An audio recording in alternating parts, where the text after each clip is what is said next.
More than 1,000 members of the Wisconsin National Guard are facing emergency furloughs. We'll have more on that and other impacts of a federal government shutdown.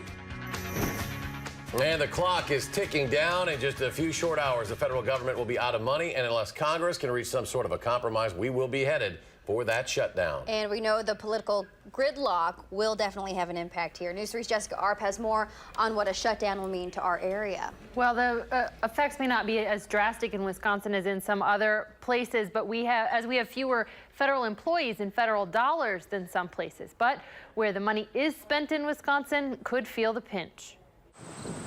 The motto of the Wisconsin National Guard, always ready, always there. I got to get this done. But a government shutdown would change that, at least in part. More than 1,000 members with dual federal and state status would be emergency furloughed. It will be tough. A lot of those federal technicians were already hit by a furlough earlier in the year, and so this will be an additional impact. Public Affairs Major Paul Rickard is one of those. He and some 200 others considered essential positions will continue to come to work without pay.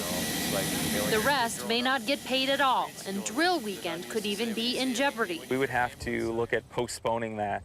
It is important that we do our drill because there's important training that we have to conduct in order to maintain our proficiencies.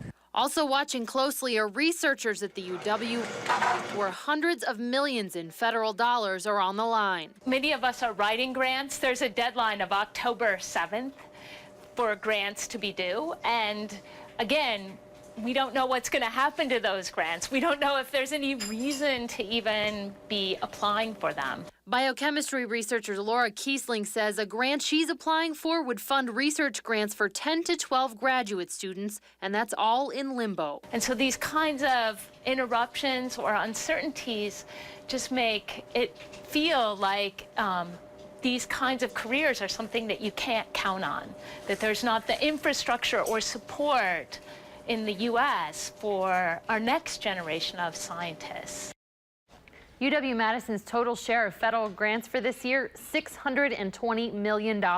They are in the top 5 of research universities in the country. A number of private companies in the city also have a few $1 million in grants themselves. The president of one of those today told me that they're waiting to see how things will shake out. So what about some of the other effects? Should people, expect maybe mail or government assistance? Well, Medicaid, Medicare, Social Security, all of those programs have money appropriated and they should continue. The Postal Service also has funding to get out the mail. You should be able to get through the airport as well. What may slow down are things like passport applications. National parks, there's only one of those in Wisconsin, will close, but there will be some impacts of the shutdown. Non-essential services will close. Got it. All right. Thanks, Jessica. Thanks, Jess.